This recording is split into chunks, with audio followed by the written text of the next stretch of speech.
Baik, saya akan menjawab pertanyaan nomor 4 terkait metode in vitro dalam penemuan obat anti malaria.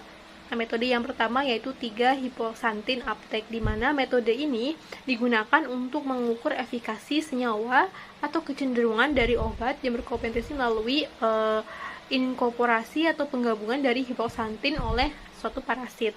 Nah, inkorporasi dari radiolabel ditentukan dengan liquid scintillation analyzer, di mana radiolabel ini sebagai unsur yang mampu membelah purin menjadi berbagai unsur. Nah, hipoksantin ini diperlukan dalam kultur parasit malaria sebagai sumber untuk sintesis asam nukleat dan metabolisme energi.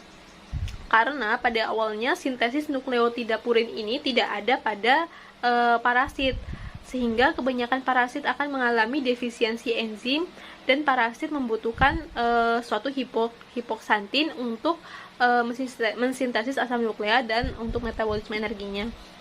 Nah, pertumbuhan parasit ini akan diamati dari pemakaian isotop hipoksantin oleh metabolisme parasit yang tumbuh di dalam kultur tersebut.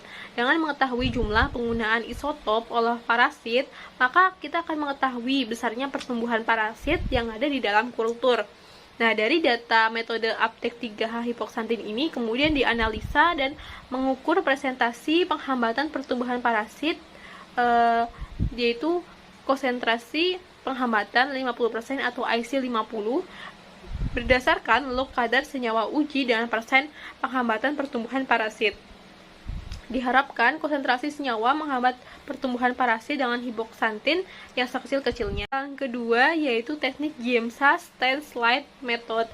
Nah, di mana metode Giemsa ini menggunakan pewarna Giemsa untuk mengidentifikasi parasit yang menginfeksi eritrosit, kemudian itu diperiksa melalui mikroskop. Parasit ini akan diinkubasi dalam suspensi eritrosit dengan senyawa kontrol dan senyawa uji yang diberi obat pada suhu 37 derajat Celcius. Kemudian parasetemia dari kultur kontrol dan kultur kelompok uji dibandingkan dan dihitung melalui preparasi apusan darah yang diwarnai dengan pewarna Giemsa, di mana apusan darah tersebut yang sudah diwarnai diinkubasi selama 20 menit dan diperiksa di bawah mikroskop dengan pembesaran 100 kali.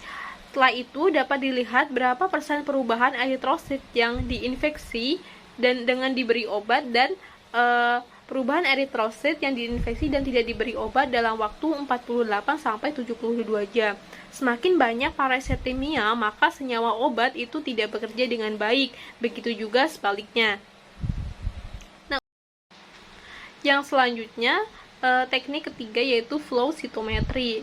Prinsip dari flow cytometry yaitu mengukur jumlah sinar yang dipantulkan oleh suatu kultur sel eritrosit yang telah diberi perlakuan obat dan sebagai kontrol dari berbagai sudut. Nah, tes fluoresensi ini akan mengidentifikasi eritrosit yang terinfeksi oleh parasit, di mana eritrosit yang terinfeksi itu akan terlihat berfluoresensi. Hal tersebut karena eritrosit normal ini tidak mengandung DNA, sedangkan eritrosit yang terinfeksi parasit ini mengandung DNA dari parasit tersebut dan dapat dideteksi dengan pewarnaan fluoresen asam nukleat, sehingga inti sel diberi pewarna fluoresensi seperti pewarna DAPI, yaitu 4,6-diamidino 2-penylidol.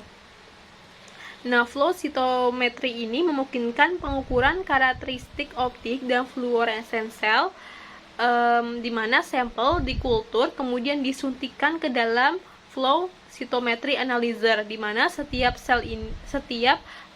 kultur ini akan melewati sumber cahaya. Nah, pewarnaan akan mengikat asam nukleat dan kemudian berinteraksi karena adanya cahaya dan menghasilkan emisi fluoresensi, di mana kandungan parasit pada kultur yang diwarnai secara jelas itu dapat dibedakan berdasarkan intensitas fluoresensi yang dipancarkan. Itu bisa dalam kategori tinggi, menengah, atau rendah.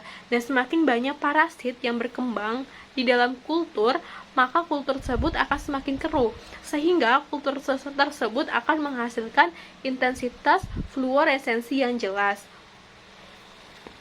Sehingga apabila obat tersebut memiliki efektivitas yang baik untuk pengobatan anti malaria, maka akan menghasilkan fluoresensi yang tidak jelas karena parasit tidak berkembang dengan baik pada kultur tersebut.